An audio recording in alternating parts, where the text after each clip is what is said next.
Puesto que cualquier vibración, aun la de un grito fuerte, podría hacer detonar la bomba, los pacientes no podían ser trasladados al refugio ni evacuar el edificio. No había lugar a donde ir, porque todo lo que nos rodeaba era fuego y ruinas. Sin saber lo que hacía, me dirigí hacia la ventana de atrás. Al resplandor de las cosas que ardían más allá del río, percibí la oscura silueta alargada del artefacto. Otras también vinieron a investigar, pues la noticia cundió rápidamente en la sala. Las enfermeras habían tratado de ocultar el asunto por temor al pánico, pero sin éxito. Algunas pacientes se cubrieron la cabeza con las frazadas, otras gemían a media voz. Pero todas trataban de evitar los movimientos rápidos y la conmoción. Apoyé mi frente contra el vidrio frío de la ventana. La muerte y yo nos habíamos enfrentado otra vez. Y mi corazón comenzó a argumentar con esa indeseable visita. Yo tenía muchas preguntas para formular, y nadie podía darme una respuesta. Mi corazón clamaba por un mayor entendimiento de mi interior, pero el humo cubrió las destellillas estrellas, y la luz matinal se abría paso luchando entre nubes de polvo y ruinas calcinadas. Todo lo que me rodeaba había dentro de mí me parecía sin sentido y vacío. Permanecimos quietas y aguardamos.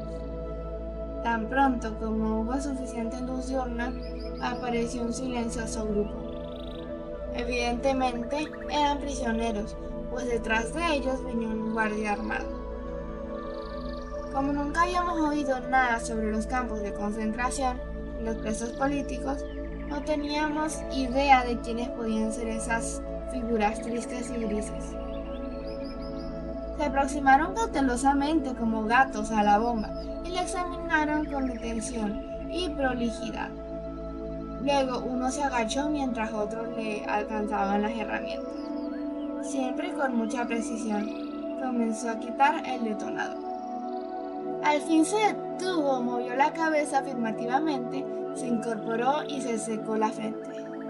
La bomba había sido anulada y seguidamente la desarmaron. Volvió la normalidad a la sala. Una enfermera me ordenó meterme en la cama otra vez. Eché una última mirada por la ventana. Había visto a la muerte caminar por el patio.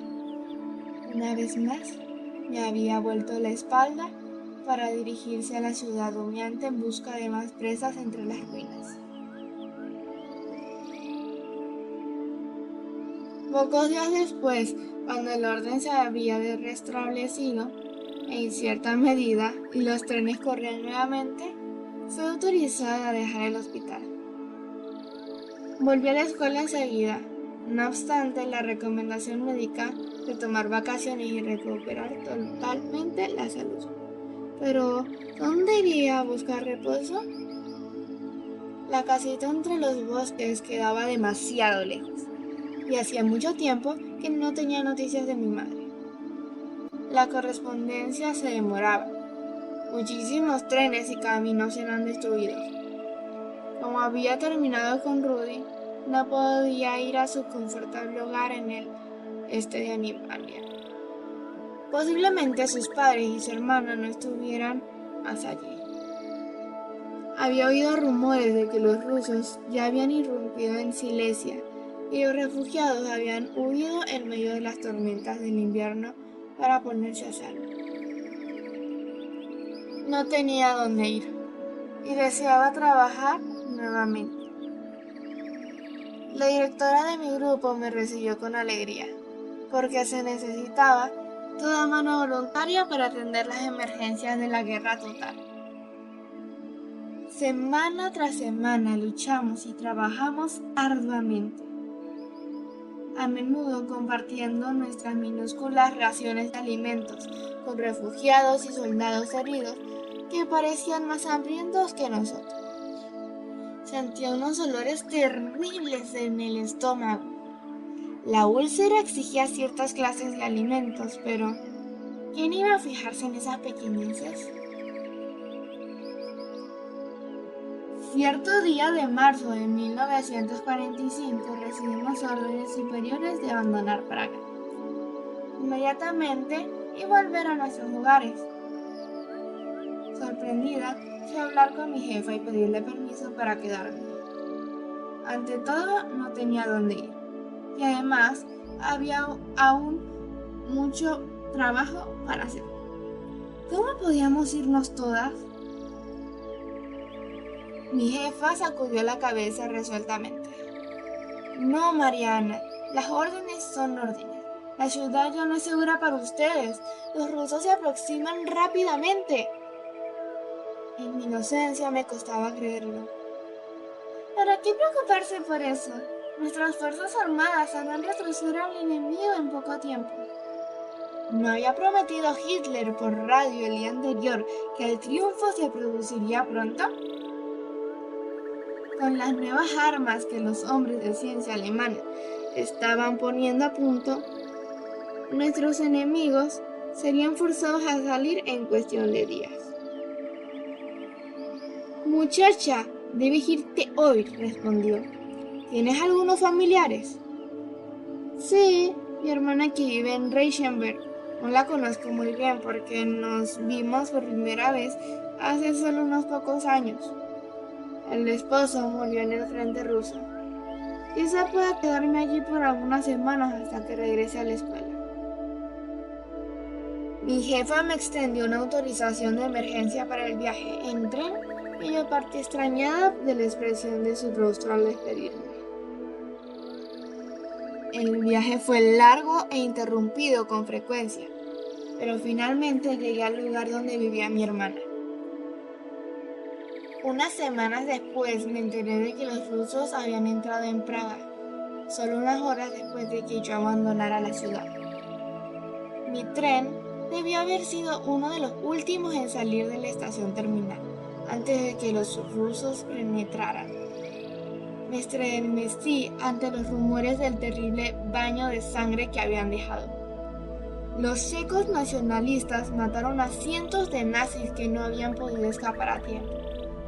La muerte me había perdonado otra vez. ¿Por qué? Con toda seguridad, la mujer que me hizo salir a tiempo y salvar mi vida, perdió la suya. Era un apacible día de mayo, cuando el almirante Donitz, comandante de Rudy, habló por radio. Nos sentamos con mi hermana para escuchar atentamente. Conforme a la última voluntad de Hitler, Donitz había tomado las riendas de la nación. En cuestión de horas, aunque no se lo anunció oficialmente, el país entero sabía. Estaba comentando de puerta en puerta que Hitler y su amante Eva Braun se habían suicidado.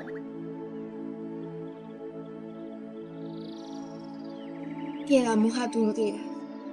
¿Por qué Hitler había hecho algo tan horrible? ¿No nos había prometido conducirnos al triunfo? Sin embargo, no debía cuestionar la decisión del Führer. No la entendía, pero confiaba en que nuestro héroe sabía lo que era mejor para la nación. Y en ese misterioso acto de sacrificio propio, nos había mostrado un camino. No podía aceptar el pensamiento de que Hitler, mi Dios y mi ídolo, hubiera empleado un medio cobarde, reñido con la posición que él mismo había sustentado. 2 días después, los rusos entraron en Reichenberg. Observé esos extraños rostros cuando pasaban frente a la casa de mi hermana, rumbo al centro de la ciudad. Oculta detrás de las cortinas de la ventana, miraba fría de miedo e incredulidad. A pesar de que era algo esperado, sabía que Hitler había muerto. Pero todavía creía y confiaba en él. Creía en sus promesas. Era solo cuestión de tiempo. No sé cómo viví las semanas que siguieron. Lentamente comencé a convencerme de que había creído una gran mentira. La dorada imagen mental de Hitler que yo alimentaba se fue desmenuzando, hasta que cayó. Sentí como si mi vida se destrozara. Parecía que estaba precipitándome a un abismo sin fondo. Miles, millones de personas sentían lo mismo que yo. Y muchos no pudieron soportarlo. Y siguieron a Hitler hasta su fin. Y como él, se suicidaron. Muchos líderes del partido nazi en Reichenberg eligieron ese camino. Hubo padres que envenenaron a sus hijos y luego murieron juntos. A las tropas de ocupación no les importaba nada. En muchos casos, les significaba un ahorro de balas, que de todos modos usaban generosamente. Los días parecían cada vez más oscuros a medida que pasaba el tiempo. Yo sentía que había llegado al fin del camino, siempre con hambre, siempre ocultándome de soldados lascivos. Pero los seres humanos pueden soportar más de lo que piensan, como pronto lo supe. Una mañana fui citada a presentarme en un centro comunista de trabajo y pronto me encontré ubicada en un camión abierto con muchas otras muchachas y mujeres. Rápidamente nos transportaron a través de la línea checo-germana bien al interior de Bohemia. Al caer la tarde llegamos a una gran finca organizada al estilo comunista. Había varios edificios, incluyendo enormes ajeagraneros. Alrededor se levantaba un gran muro de piedra en el que se abrían dos puertas. Era evidente que la propiedad había sido de algún rico checoslovaco y que el Estado la había confiscado hacía poco. Pronto descubrimos que el nuevo administrador y los capataces habían sido elegidos de entre los peones que habían servido al dueño. Los nuevos patrones tenían pocas aptitudes para sus puestos, pero compensaban esa carencia con gritos y órdenes arbitrarias. Aturdidas por el hambre, bajamos del camión y nos enfrentamos con un hombre con cara de tosco. Era nuestro capataz. Vociferó algunas órdenes y yo entendí que nos mandaba a subir una crujiente escalera que llevaba a una especie de altillo en un granero. Allí encontramos unos pocos catres viejos y algo de paja fresca esparcida en el piso. Era nuestro nuevo dormitorio. En mi corazón sentí rugir una tormenta de odio, comprendiendo cuán fácilmente me habían engañado para meterme en un campo de trabajo forzado. Me aborrecí a mí misma por haber sido tan crédula. Miré a mi alrededor, no había forma de escapar. Estábamos lejos del territorio alemán. En la manga izquierda nos pusieron un brazalete blanco con la palabra alemanas. Los muros eran altos y todo el lugar bullía con gente hostil y suspicaz. A la mañana siguiente, luego de un magro desayuno, nos ordenaron dirigirnos a los campos. El sol apenas asomaba, pero el nuevo régimen exigía producción y nuestro capataz estaba más que ansioso de montar un buen espectáculo. Nos apremió desde el primer minuto. Trabajamos arduamente. La ira sofocada me hacía acelerar mi tarea. Cuando el sol alumbró completamente, el calor se tornó insoportable. No había agua. Dejé el rastrillo a un lado y cruzando el campo fui a hablar con el hosco capataz.